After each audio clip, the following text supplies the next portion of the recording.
Kita ke Indo-Pasifik sekarang. Ingat kan ya? Kalau nggak ingat atau tidak tahu, sekarang kita ingatkan. Beberapa tahun yang lalu, wilayah Indo-Pasifik ini ramai dan jadi fokus dunia, terutama Amerika dengan code name Pivot to Asia atau menengok Asia. Karena wilayah Indo-Pasifik yang merupakan wilayah produsen country, penghasil barang produksi yang hampir menguasai 50% produksi dunia. Negara-negara yang berada di Indo-Pasifik seperti Tiongkok, Korea Selatan, Jepang, Taiwan, negara ASEAN, dan tidak lupa, negara-negara Pasifik Selatan. Wilayah Indo-Pasifik adalah wilayah yang lepas dari pengawasan Amerika, dikuasai Tiongkok. Dan hal ini harus direbut kembali oleh Sekutu Barat, oleh Amerika. Namun ketika perang Ukraina terjadi, semua perhatian dunia terutama Sekutu Barat dan Amerika balik ke Eropa lagi. Dalam periode perang Ukraina, eskalasi di Indo-Pasifik meningkat 100%.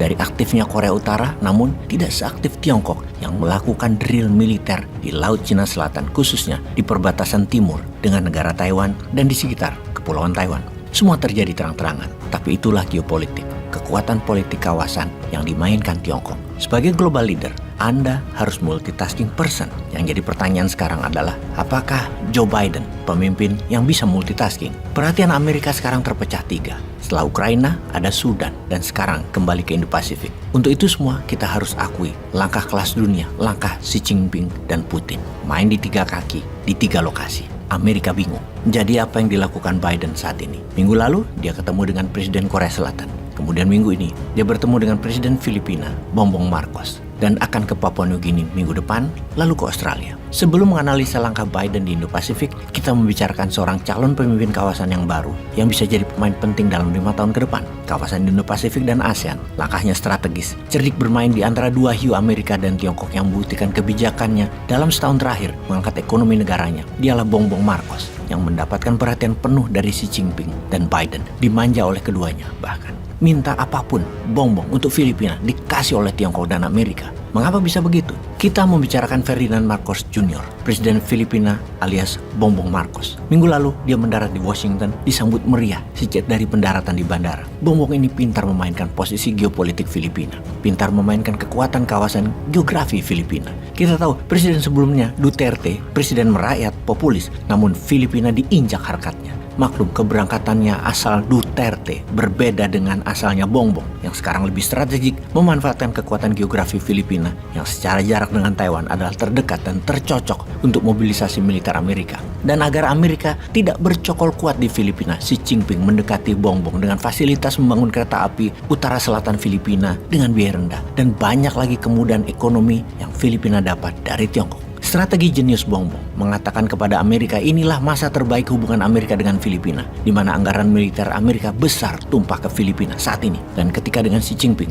Bongbong mengatakan inilah golden era Filipina-Tiongkok yang memakmurkan keduanya. Bongbong juga tahu jika perang Taiwan meletus, Filipina bisa jadi garda terdepan pertahanan dari Amerika.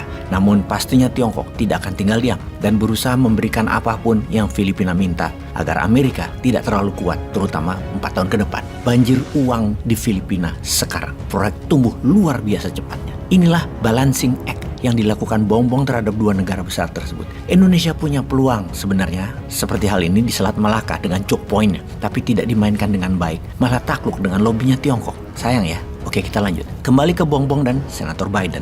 Hal inilah yang membuat Bongbong dikatakan presiden cerdik menekan Amerika. Mengapa namanya sekarang Senator Biden? Karena ini adalah jabatan tahun 70-an dan 80-an dari Biden. Dia adalah senator. Di masa Marcos, ayah Bongbong berkuasa, Biden adalah anti Ferdinand Marcos Senior. Biden lah yang memprovokasi yang menyebabkan tergulingnya Marcos. Marcos memang diktator, namun Marcos adalah kolega dekat Washington. Kemudian Biden lah yang menginisiasi pengadilan Marcos, juga pengadilan Bongbong. Namun kali ini Biden harus menerimanya, harus menerima Bongbong dengan pelayanan kenegaraan kelas utama. Biden itu kena karma kali ya. Biden sok-sokan menegakkan prinsip melawan diktator demi citra politiknya, namun sekarang memerlukan posisi pemimpin yang diperkarakan oleh prinsipnya sendiri. Biden agaknya terkena political pragmatism.